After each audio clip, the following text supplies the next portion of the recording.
For 15 years, I lived peacefully on the outskirts of Millfield County on 5 acres of land that felt like heaven to me. The property had been in my family for generations. Open fields, mature oak trees, and enough space for my passion.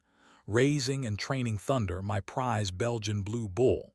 Most people misunderstand bulls, seeing them only as aggressive creatures. Thunder was different. I had raised him from a calf, trained him with patience and respect. He responded to voice commands and followed me around like an oversized dog. My daily routine was simple but fulfilling.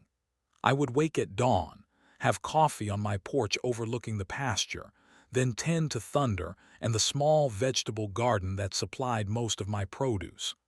The neighbors were distant enough that we respected each other without interference. Many had animals of their own, horses, goats, even a few cattle. We were a community of people who valued space and self-sufficiency. The fence dividing my front yard from Thunder's pasture was sturdy and well-maintained, 6 feet tall with metal posts sunk deep into concrete. It was not just a boundary but a safety measure, keeping Thunder in his domain while allowing visitors to approach the house without concern. I maintained it meticulously, checking for weak spots and repairing any damage immediately. Everything changed when developers purchased the abandoned farm adjacent to our community. Within months, construction crews transformed open fields into cookie-cutter houses with postage-stamp yards. The new residents arrived in luxury vehicles, looking oddly out of place against our weathered barns and practical pickup trucks. I did not mind progress, but what followed was unexpected. One crisp autumn morning, a woman in a cream-colored pantsuit appeared at my gate. Her blonde hair was styled in an immaculate bob, not a strand out of place despite the breeze. She carried a clipboard and wore a smile that did not reach her eyes. "Good morning.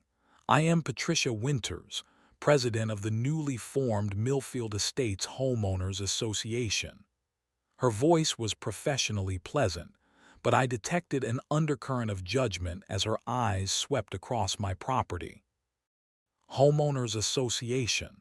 This area is not part of any planned community," I responded, confused. Patricia tilted her head slightly. "With the new development, the county approved our petition to establish uniformity standards for the entire area. Your property falls within our jurisdiction now." I felt a chill that had nothing to do with the autumn air. My family has owned this land for generations. Nobody consulted me about joining an HOA. The notice was published in the county bulletin.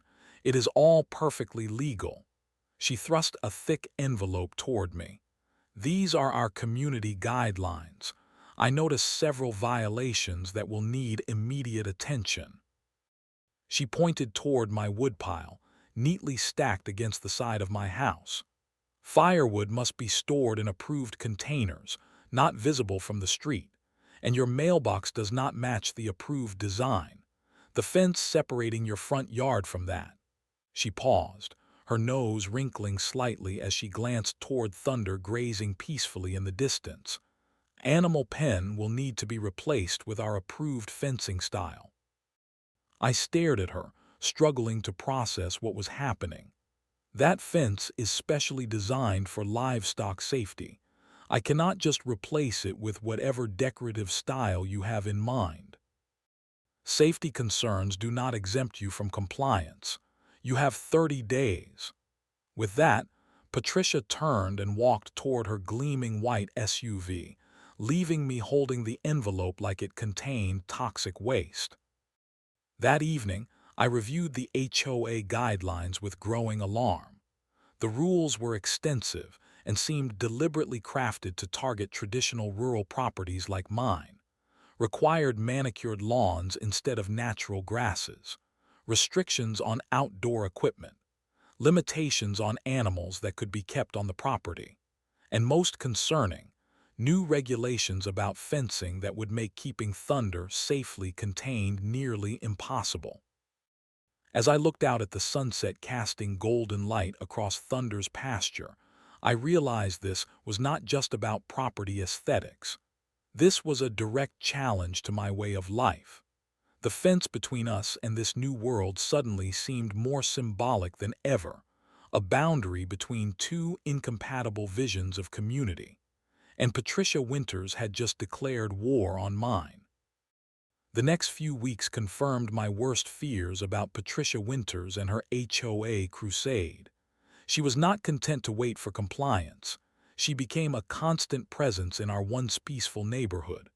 Twice, I caught her photographing my property from the road, documenting what she called ongoing violations. When I confronted her, she maintained that perfect plastic smile. "The rules apply to everyone equally," she said, though her eyes lingered on Thunder grazing eye. In the distance, some residents have expressed concerns about having such a large animal so close to their homes.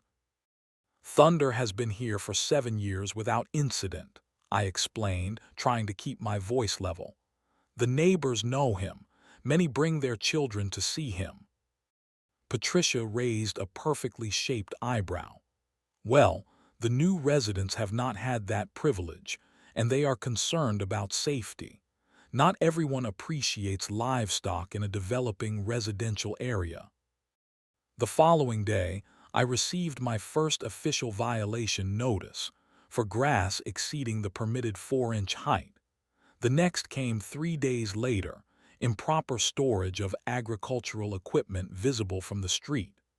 My tractor, which had sat beside the barn for a decade, was suddenly deemed an eyesore. I decided to attend the next HOA meeting, hoping reason might prevail in a group setting. The gathering was held in Patricia's immaculate living room, all white furniture and staged family photos. I was the only person in work boots and jeans among a sea of business casual attire. Most attendees were new residents who had never experienced rural living. When the meeting opened for community concerns, I stood and addressed the group politely. "I understand the desire for community standards, but the current guidelines are not compatible with agricultural properties. Many of us have lived here for years with animals and equipment that cannot simply be hidden away." A murmur of discussion rippled through the room, and I noticed several people nodding in agreement. For a moment, I felt hope. Then Patricia cleared her throat, silencing the room. "While we appreciate your concerns, the guidelines were approved according to proper procedure. The community is evolving and certain. Rural elements are no longer appropriate. The goal is to increase property values for everyone." "Not everyone measures value the same way," I countered.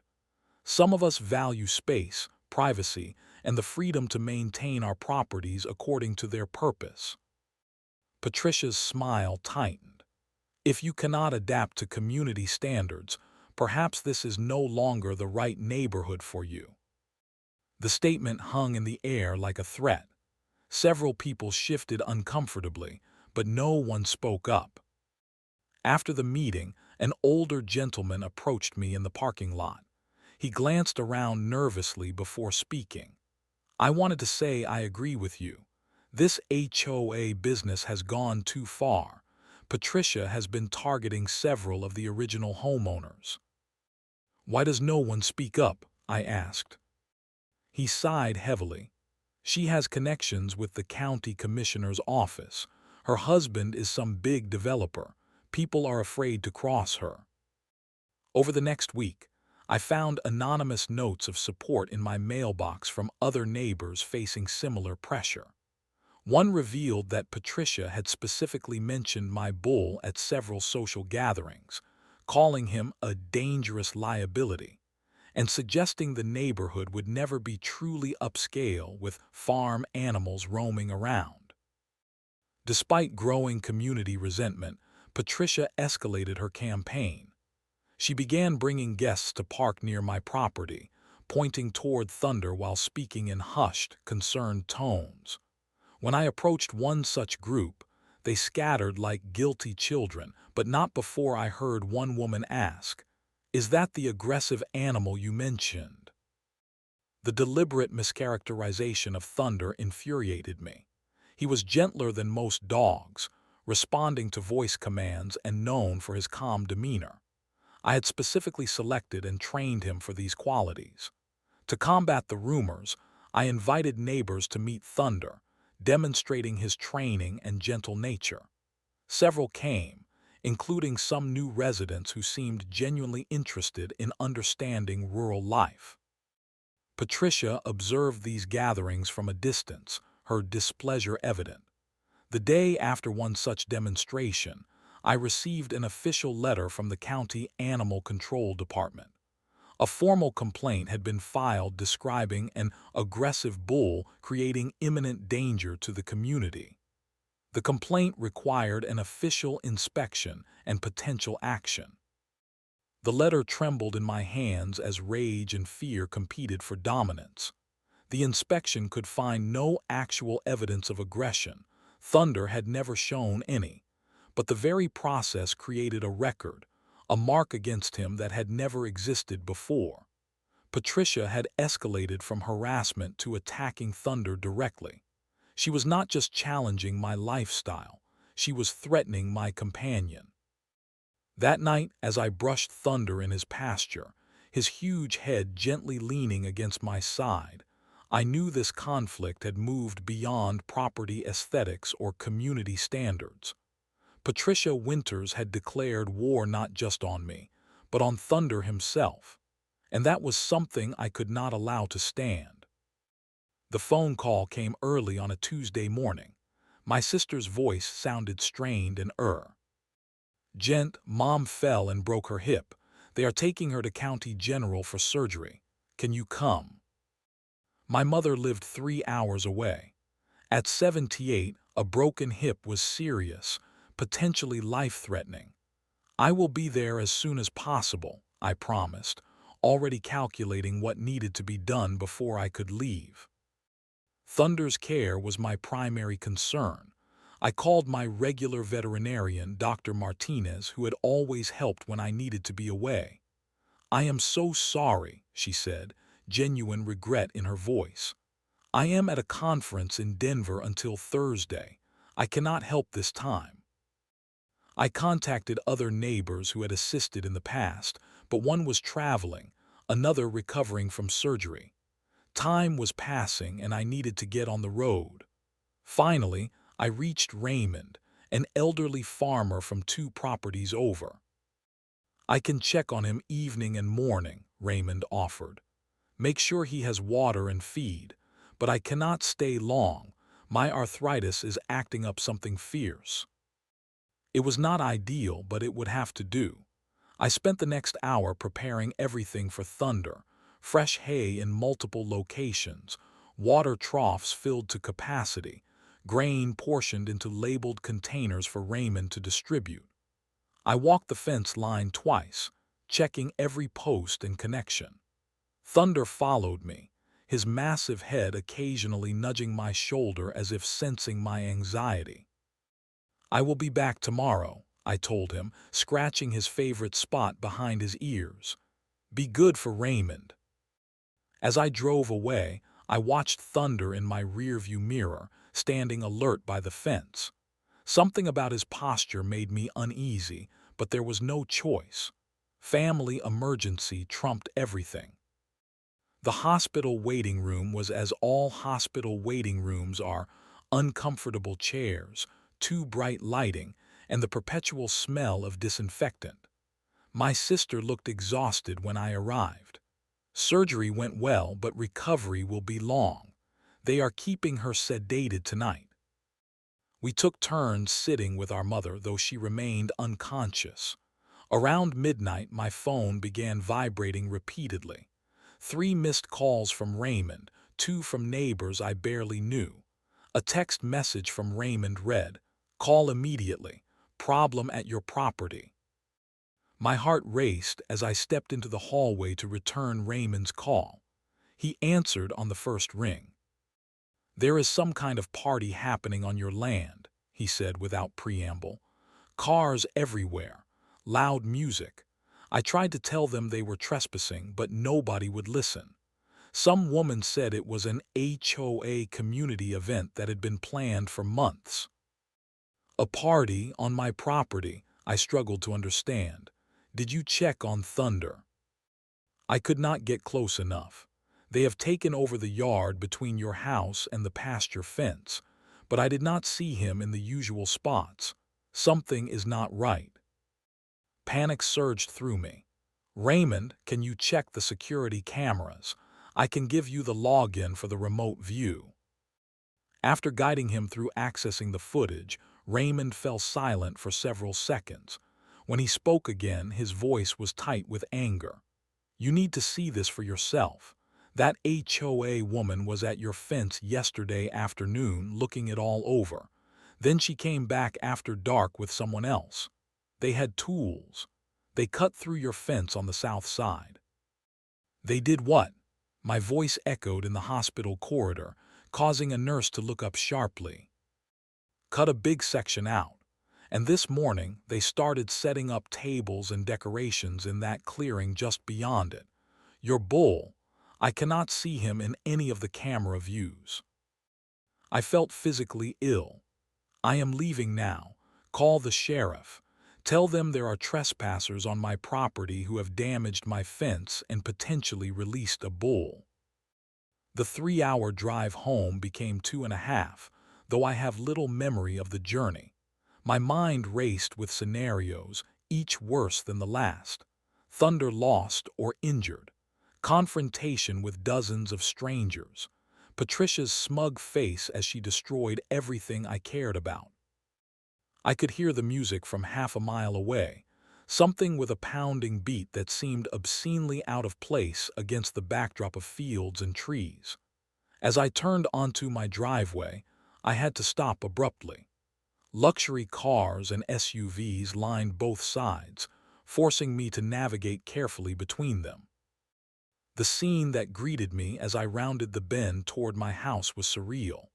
My front yard had been transformed into an elegant garden party, white tents with flowing fabric, catering tables laden with food, a makeshift bar serving champagne in actual glass flutes. At least 40 people in business casual attire milled about, laughing and talking as if they belonged there. And presiding over it all was Patricia Winters, resplendent in a pale blue dress, holding court near what should have been my intact fence. But the fence was not intact. A section at least 12 feet wide had been completely removed, the cut edges of metal clearly visible. Through the gap, I could see that the party extended into the clearing that served as the entry to Thunder's main pasture. As I approached, conversations died away.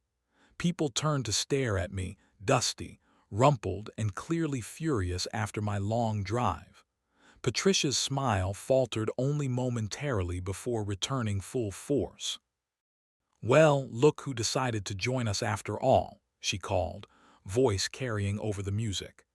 "Everyone, this is our neighbor who has been so resistant to our community improvement efforts." My focus was not on her words but on the gaping hole in my fence. "What have you done?" I demanded, pushing past guests toward Patricia. "You cut my fence. You are trespassing on private property." Patricia waved a dismissive hand. "Do not be dramatic. This area has always been meant as community green space according to the original plats. Your fence was the encroachment. We are simply reclaiming what belongs to everyone." "That is a lie," I said, voice shaking with fury. "This land has been in my family for generations. You have no right." "We have every right," she interrupted smoothly. "The HOA covenant clearly states that all common areas must be accessible to residents. Your fence violated multiple codes." A well-dressed man I recognized as a new resident stepped forward. "Patricia assured us this was properly approved. Is there some misunderstanding?" Before I could answer, My eyes caught movement beyond the gap in the fence. My blood ran cold as I realized what, or rather who, was approaching from the pasture beyond. Thunder, all 2,000 pounds of him, was slowly making his way toward the opening, curious about the unfamiliar sounds and smells. In that moment, I realized Patricia's betrayal was even more dangerous than I had imagined. She had not just violated my property rights. She had potentially created a situation that could end with Thunder being destroyed if anything went wrong. Everyone needs to leave. Now. I raised my voice to be heard over the music. You have cut the fence that contains my bull, and he is approaching. Several heads turned toward the fence opening. Someone gasped. The word bull rippled through the crowd like a current. Do not be ridiculous, Patricia scoffed, though I noticed her eyes darting nervously toward the gap. This is a community event. You cannot just demand that everyone. Her words died away as Thunder's massive form became visible to everyone, framed perfectly in the opening they had created in my fence. Thunder stood framed in the gap of the fence, his black coat gleaming in the afternoon sun. At nearly 6 feet tall at the shoulder and weighing over a ton, his presence was commanding. Several guests froze, champagne flutes suspended midway to their lips. The music continued to blast inappropriately from speakers set up near my porch, creating a surreal soundtrack to the unfolding scene. I pushed my way through the crowd, heart pounding in my chest. Thunder was not aggressive by nature, but he was still a bull, powerful and unpredictable in unusual situations. And this situation was about as unusual as it could get.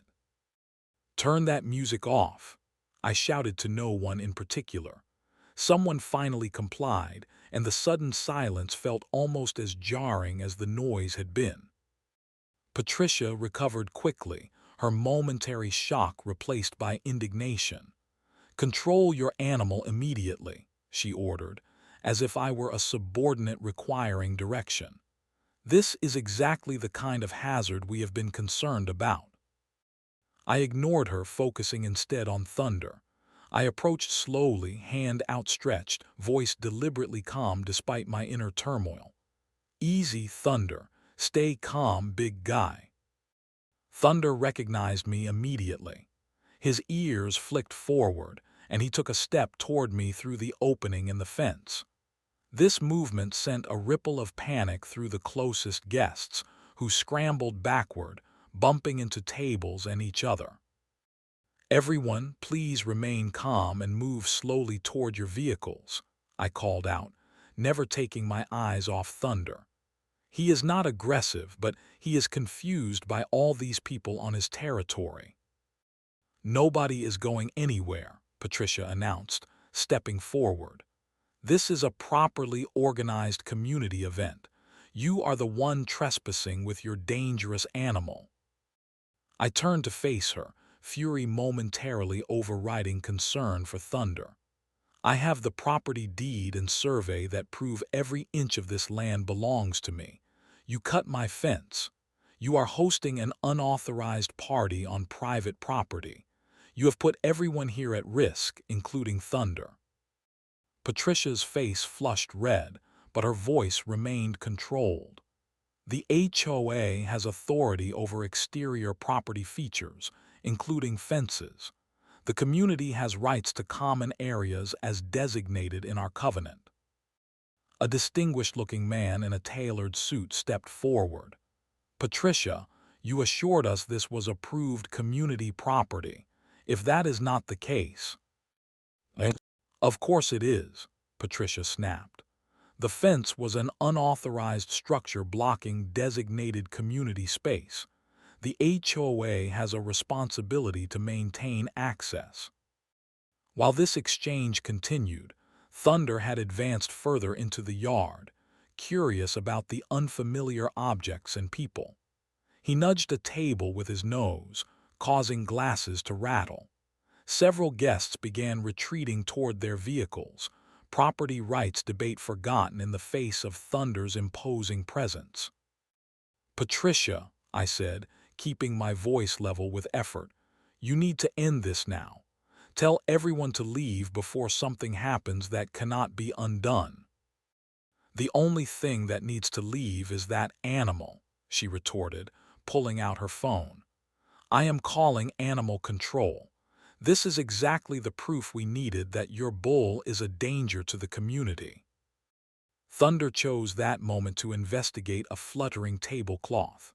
With one gentle movement of his massive head, he dislodged the entire table, sending platters of canapés and champagne bottles crashing to the ground. The noise startled him, and he snorted, pawing at the ground with one hoof, a normal expression of bull anxiety, but to the uninformed it looked like aggression. Panic erupted. Guests abandoned any pretense of decorum, running toward their vehicles. Women kicked off high heels to move faster across the grass. Men shoved past each other to reach the driveway. Someone knocked over a speaker, sending it crashing into a carefully arranged flower display. Through the chaos, I maintained my focus on Thunder, speaking softly and moving closer. "Easy, boy. Everything is fine. These people are leaving." He recognized my voice and calmed somewhat, though his sides still heaved with agitated breath. I managed to position myself between him and the fleeing guests, guiding him back toward the familiar safety of his pasture. Patricia remained rooted in place, phone to her ear. "Yes, emergency," I heard her say. "Dangerous animal loose at 1452 County Line Road. People in immediate danger." I approached her, Thunder now safely moving back through the fence opening. "There is no emergency. The only danger here was created by you cutting my fence without permission. You will be hearing from both animal control and the HOA lawyers," she hissed, her composure finally cracking. "That monster should be put down before he kills someone." Something in me snapped. I stepped closer to Patricia, my voice dropping to a dangerous quiet. "If anything happens to Thunder because of your actions today, I will hold you personally responsible. You trespassed. You damaged my property. You created this situation, and I have the security footage to prove it." For the first time, uncertainty flickered across Patricia's face. "Security footage?" "Every inch of my property is under surveillance. I have you on camera examining the fence yesterday and returning with bolt cutters after dark. That is criminal trespassing and property damage." Her face paled slightly, but she recovered quickly. "The HOA has authority." "The HOA has no authority to cut through private property fences," I interrupted. "Even if your interpretation of the covenant were correct, which it is not, you would need proper legal channels, permits, and safety assessments before removing a fence containing livestock."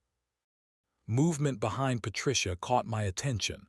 A man was hunched over in the grass, clearly in distress. "My ankle," he moaned. "I twisted it running from that beast." Patricia seized on this immediately. "See, injuries are already happening. This will all be documented for the lawsuit." I looked at the man more carefully, recognizing him as one of the neighbors who had attended an HOA meeting.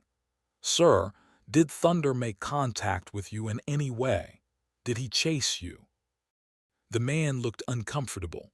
"Well, no, I fell while running to my car."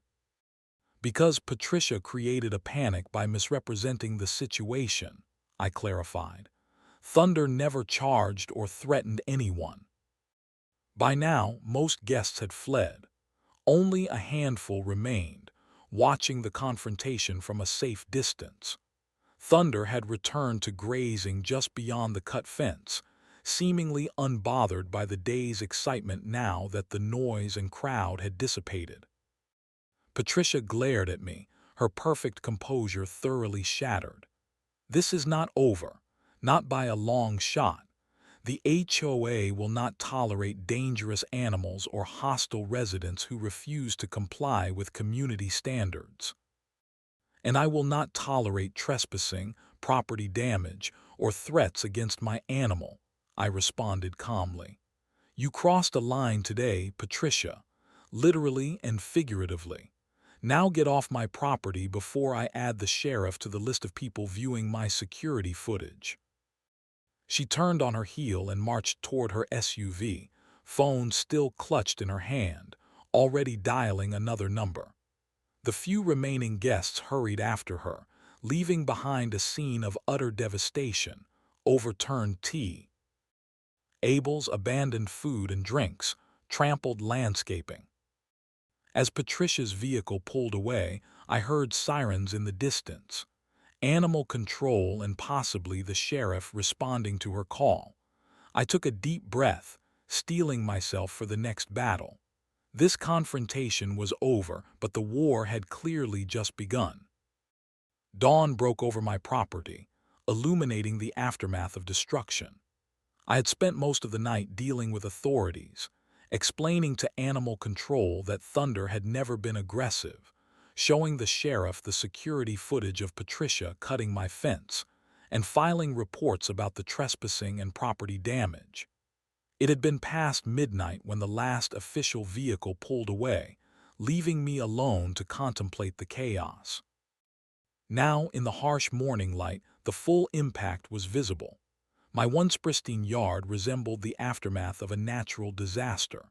Trampled flower beds, deep tire ruts in the grass where panicked guests had driven across the lawn to escape, abandoned high heels sunk into the soft earth, shattered glass from dropped champagne flutes glittered dangerously in the grass, discarded plates of food attracted birds and insects. The catering company had left their tables and equipment behind in their haste to depart. Most concerning was the fence. The clean cuts through the metal posts showed deliberate intent. This was not accidental damage but calculated destruction. The opening was wide enough for Thunder to pass through easily, which he had thankfully not done after I guided him back to his pasture. I had spent the remaining night hours installing a temporary barrier that would keep him contained until proper repairs could be made.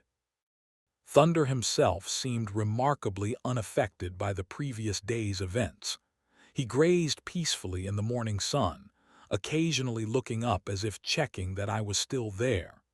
His calm demeanor contrasted sharply with my own internal turmoil. I was photographing the damage when my phone rang. An unknown number. Is this the owner of the property on County Line Road? A male voice asked without introduction.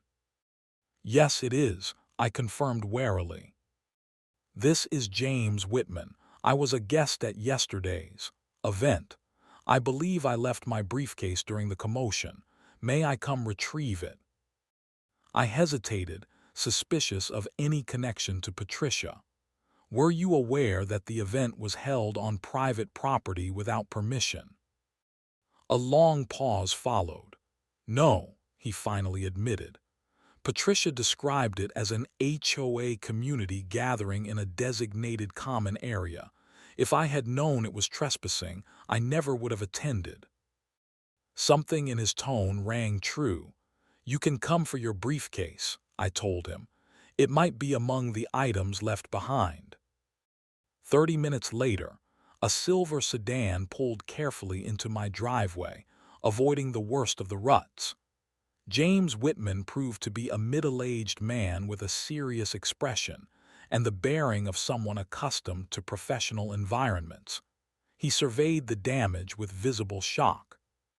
I had no idea it was this bad, he said, shaking his head. Several of us left before the real chaos started. As he located his briefcase under an overturned chair, he turned to me with a troubled expression. You should know that Patricia has been calling everyone who attended. She is asking us to sign statements saying your bull charged aggressively and caused the panic. My stomach clenched. That is absolutely false. The security footage shows Thunder never charged anyone. James nodded slowly. I suspected as much. The bull I saw was startled but not aggressive. Patricia seems determined to build a case against you and your animal. Why are you telling me this? I asked bluntly. Because what happened here was wrong, he replied simply. I moved to this area 6 months ago. Patricia immediately recruited me for the HOA board, describing it as a way to protect property values. But lately, her actions have seemed more like a personal vendetta against certain residents. Yesterday crossed a line. Before leaving, James provided his contact information. If you need a witness to what actually happened, I am willing to speak up. Throughout the day, I meticulously documented everything, photographing each area of damage, collecting abandoned items as evidence, reviewing the security footage. The cameras had captured Patricia's entire operation, her careful examination of the fence the previous afternoon, her return after dark with another board member and bolt cutters, the deliberate cutting of the fence section, and the morning transformation of my property into Party Central. Around noon, another unexpected visitor arrived. Raymond, my elderly neighbor who had tried to check on Thunder during my absence. Came to see if you need help cleaning up this mess, he said, leaning heavily on his cane as he surveyed the destruction. Never seen anything like this in all my years here. Thank you, Raymond. I appreciate it, but your arthritis. He waved away my concern. I can supervise while you do the heavy lifting. His weathered face broke into a rare smile. Besides, I brought reinforcements. 2 more trucks pulled into my driveway, carrying neighbors I recognized as fellow, original residents who had lived in the area before the development. They nodded grimly at the destruction before retrieving rakes, trash bags, and work gloves from their vehicles. Patricia has gone too far this time, said Alina, a retired teacher who kept goats on her property. She has been making life miserable for all of us with livestock. As we worked to restore order to my yard, more neighbors shared their stories of harassment by Patricia and the HOA, excessive fines for minor infractions, threats of liens against properties, public humiliation at meetings. A pattern emerged of systematic targeting of the original rural residents whose lifestyles did not match Patricia's vision of an upscale suburban community. She tried to fine me for my chicken coop being visible from the road, Alina explained. When I pointed out that the covenant specifically exempts agricultural structures on properties over 2 acres, she claimed my lot had been rezoned. Complete fabrication. By mid-afternoon, my phone began ringing with calls from unknown numbers. I let them go to voicemail, focusing on the cleanup. The messages revealed Patricia's next attack, claims from party attendees about injuries and property damage allegedly caused by Thunder, demands for compensation, and threats of lawsuits. Most disturbing was an email from the county animal control department, stating they had received multiple complaints about an aggressive bull and would be conducting a formal assessment to determine if Thunder should be classified as a dangerous animal, a designation that could lead to forced removal or even euthanasia. My hands shook with a combination of fear and rage as I read the email. Thunder had done nothing wrong. He had responded exactly as his training prepared him to, with calm curiosity rather than aggression. Yet Patricia was twisting the narrative, painting him as a threat that needed to be eliminated. As evening approached and the cleanup crew departed, I sat on my porch steps, exhausted physically and emotionally. The yard looked better, trash removed, furniture collected, worst of the damage addressed, but the fence remained a glaring symbol of violation. The temporary barrier I had constructed would hold Thunder for now, but professional repairs would be costly. Thunder approached the barrier, gently nudging it with his nose before turning his attention to me. His dark eyes seemed to hold a question, as if asking why humans would create such chaos. I reached through the barrier to stroke his broad forehead. "Do not worry, big guy. I will not let them hurt you." As if in response to my unspoken fears, my email pinged with a new message. The subject line made my heart sink. Emergency HOA meeting dangerous animal incident, attendance mandatory. The email stated that an emergency meeting had been called for Friday evening to address the dangerous incident that occurred on community property and determine appropriate action regarding the aggressive animal and non-compliant homeowner. 3 days. I had 3 days to prepare my defense against whatever Patricia was planning. Looking at Thunder's gentle face, I made a silent promise. This was no longer just about property rights or HOA overreach. This was about protecting an innocent animal from a woman determined to destroy anything that did not fit her vision of the perfect neighborhood. I would not let her win. Morning found me at the offices of Martinez and Goldstein, specialists in property law and HOA disputes. The receptionist looked startled when I requested an emergency consultation, but something in my expression must have conveyed the urgency. Within an hour, I was seated across from Elena Martinez, a sharp-eyed attorney with a reputation for taking on overreaching homeowners associations. "So let me understand correctly," Elena said, reviewing my hastily compiled documentation.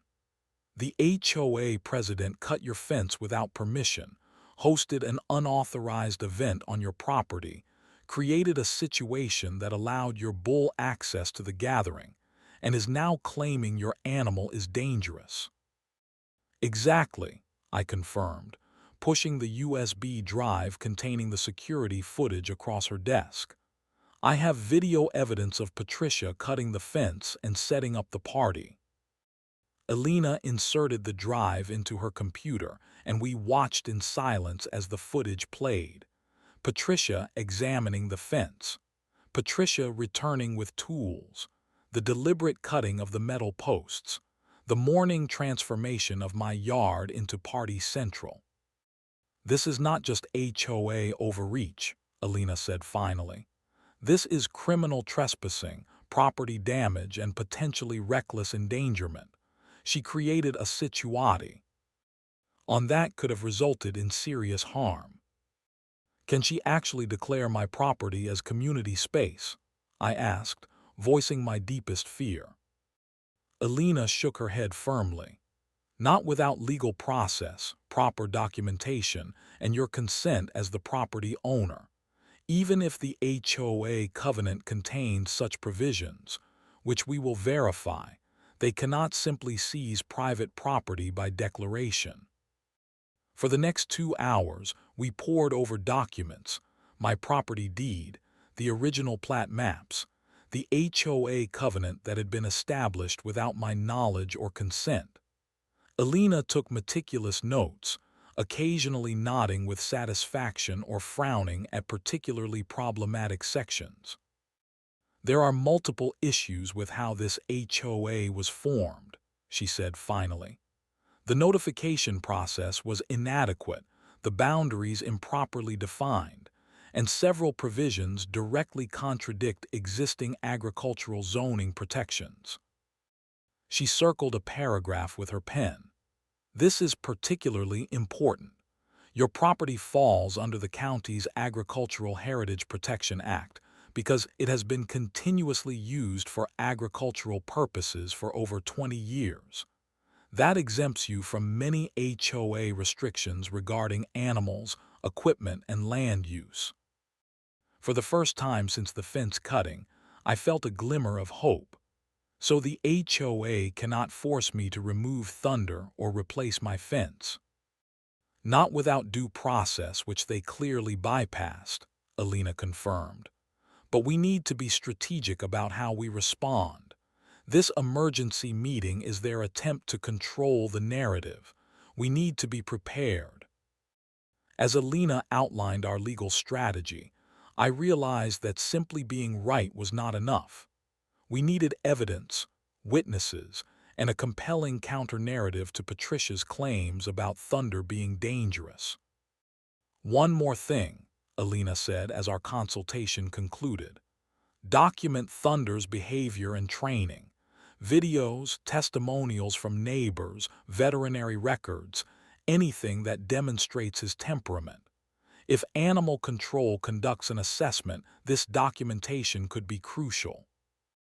Armed with legal knowledge and a clear plan, I spent the afternoon researching the specific HOA regulations Patricia claimed to be enforcing. The rabbit hole went deeper than I imagined. County records revealed that Patricia had previously served on an HOA board in another community, one that had faced a class action lawsuit for discriminatory enforcement practices that specifically targeted properties with certain undesirable features. Even more telling were the complaints filed against her by former neighbors: harassment, unauthorized property inspections, falsified violation reports. Patricia had not just overzealous about rules. She had a documented history of using HOA authority as a weapon.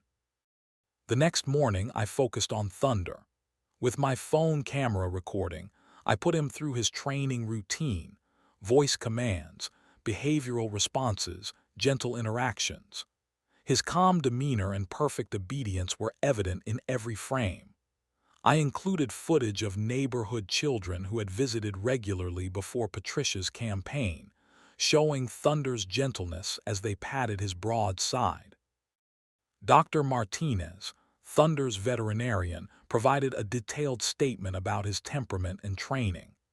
"In my professional opinion," she wrote, "this bull displays exceptional training and socialization, with no indicators of aggressive tendencies.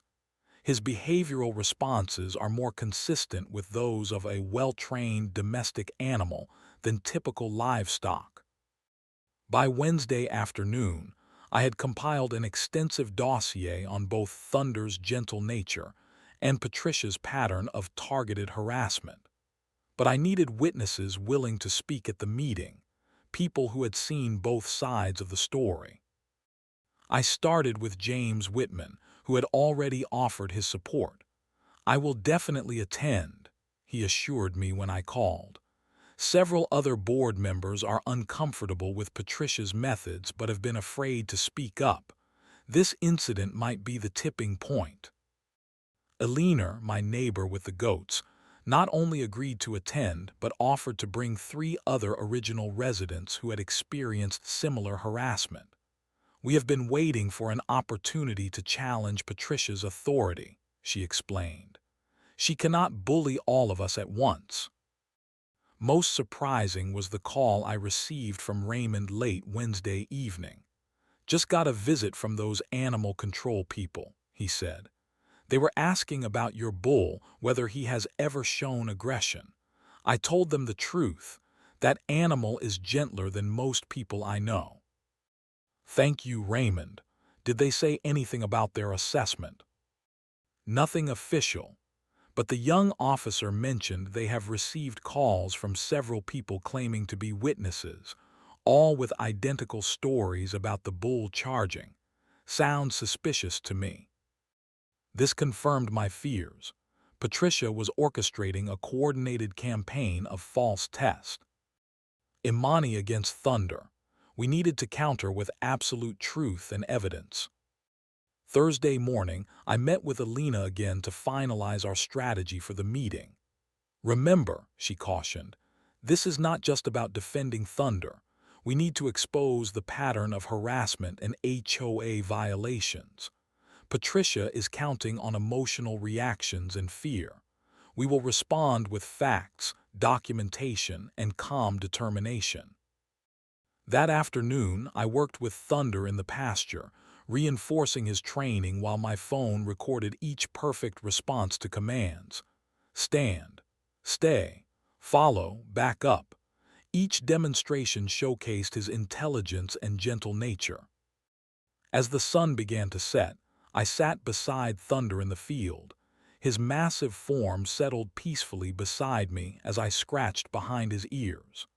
Together, we watched the golden light fade from the pasture that had been my sanctuary for 15 years. The home Patricia seemed determined to destroy.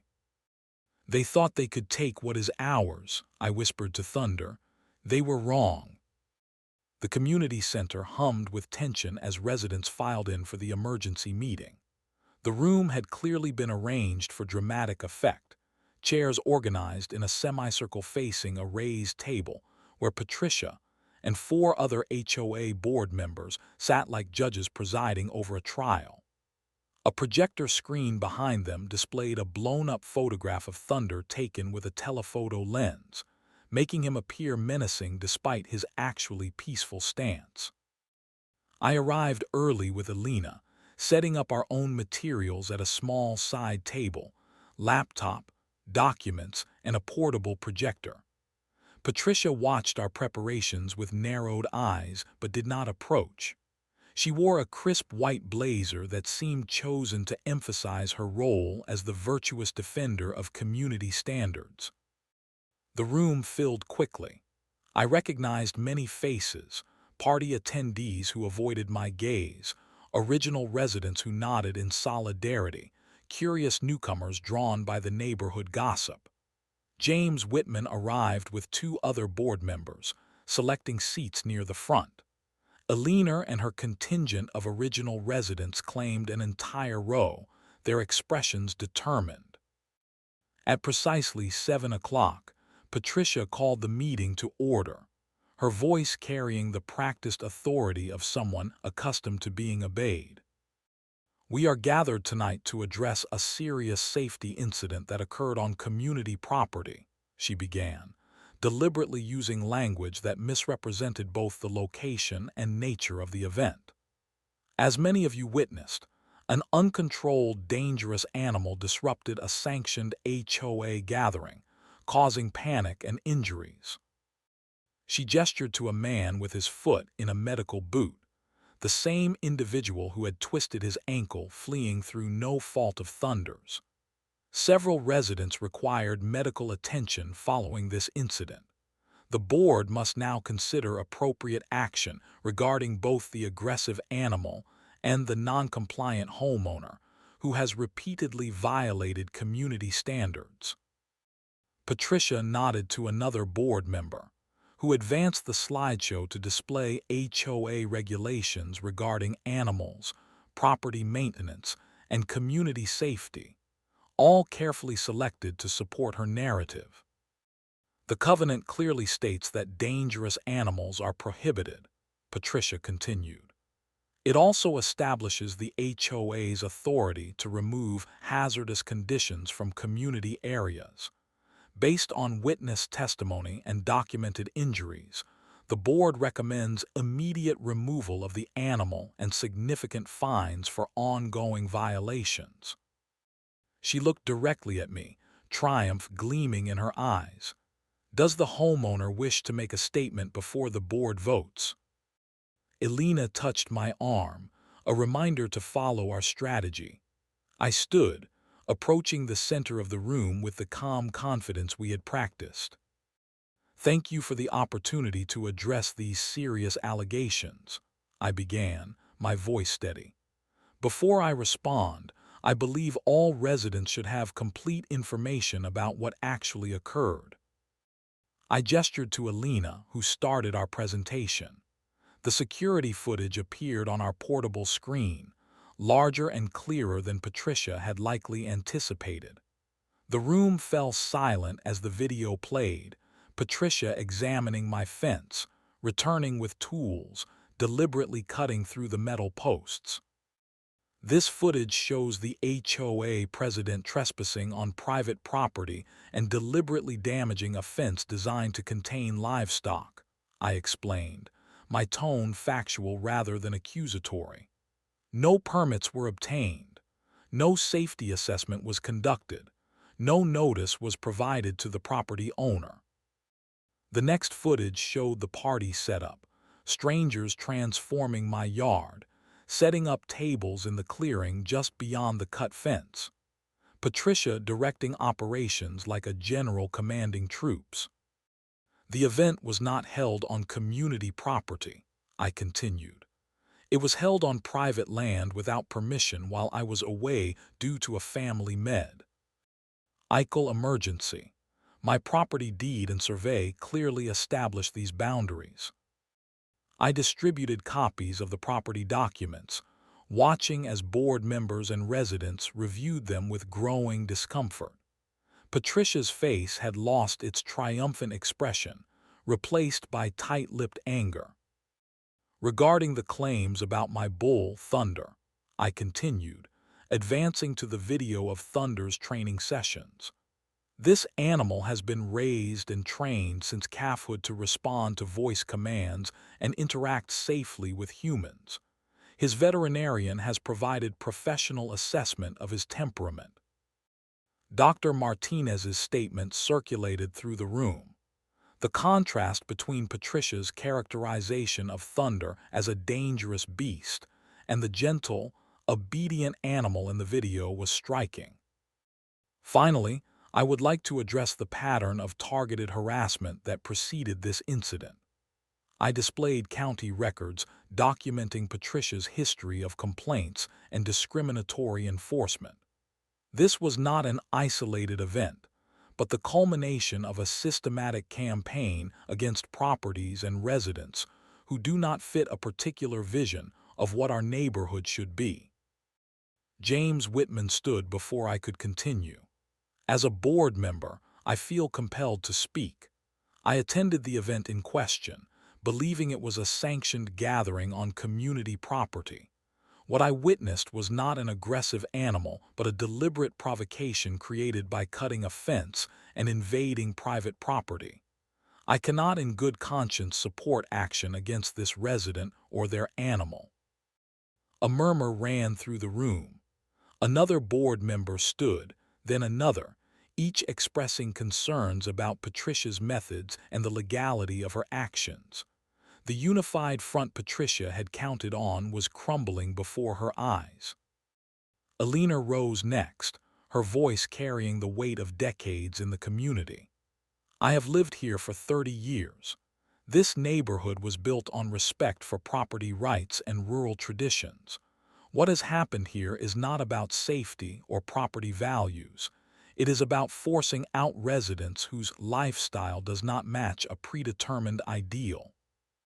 One by one, original residents shared similar stories: excessive fines, harassment, misrepresentation of regulations. The mood in the room shifted palpably as the pattern became clear. Patricia attempted to regain control, rapping sharply on the table. These testimonials are irrelevant to the matter at hand. We are discussing a dangerous animal incident. There was no dangerous animal incident, interrupted the man with the medical boot, surprising everyone. I twisted my ankle running because someone yelled that the bull was charging, but he never moved toward anyone. I have been too afraid of HOA retaliation to say so until now. The final blow came from Raymond, who had slipped in quietly during the testimonials. I have known that bull for years. Gentlest creature on 4 legs. What was dangerous was cutting a fence containing livestock without warning the owner or taking proper safety precautions. That was not just irresponsible, it was criminal. Alina stepped forward then, her professional demeanor commanding attention. My client has filed formal complaints with the county regarding criminal trespassing, property damage, and reckless endangerment. We are prepared to proceed with civil action as well, but would prefer to resolve this matter through proper channels. She laid out our proposed resolution: Patricia's immediate resignation from the board, restitution for property damage, formal retraction of all claims against Thunder, and review of the HOA formation process for legal compliance. The board members exchanged glances, a silent conversation occurring as Patricia's face flushed with anger. Finally, the vice president spoke. "I move that we table the original motion regarding the animal and property violations. I further move that we accept the proposed resolution and conduct a full review of HOA procedures and enforcement actions to date."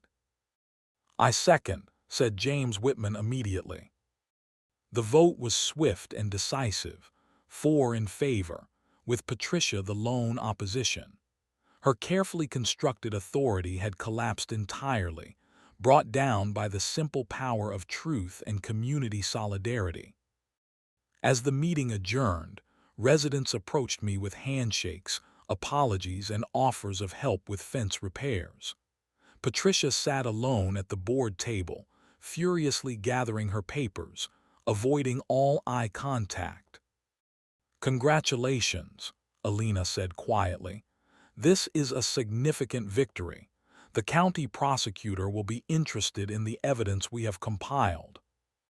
The next morning dawned clear and bright. I woke early, eager to begin repairs on the fence with materials provided by neighbors who had volunteered assistance.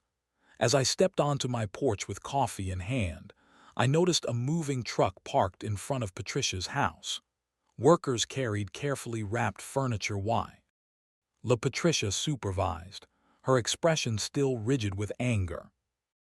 James Whitman pulled into my driveway as I watched the loading process. "Thought you should know, she listed her house yesterday evening. Apparently, she cannot live in a neighborhood that does not appreciate her efforts to maintain standards." We shared a smile as neighbors arrived with tools, materials, and refreshments for the fence repair project. The community Patricia had tried to divide had instead united against her abuse of power. By afternoon, the fence stood restored, stronger than before, with additional reinforcement and a new gate that would allow controlled access for neighborhood children who had always enjoyed visiting Thunder. As we finished the work, I released Thunder from the temporary enclosure where he had remained during repairs. He approached the newly rebuilt fence cautiously, sniffing the fresh metal and wood. Then, recognizing familiar faces on the other side, he moved closer, allowing small hands to reach through and pat his broad nose. I stood back, watching my neighbors interact with Thunder without fear or prejudice. The fence no longer represented division but appropriate boundaries based on mutual respect, protection for both Thunder and his visitors. That evening, as the last volunteer departed, I sat on my porch and watched Thunder grazing peacefully in the golden sunset light. He raised his head, seeming to sense my attention, and ambled toward the fence. I met him there, scratching his favorite spot behind the ears. In the distance, Patricia's moving truck pulled away, taking with it her misguided crusade against our rural way of life. The neighborhood would continue to change and evolve, but now with respect for its diverse character, rather than forced conformity to one person's vision. Thunder nudged my shoulder gently, his dark eyes reflecting the sunset.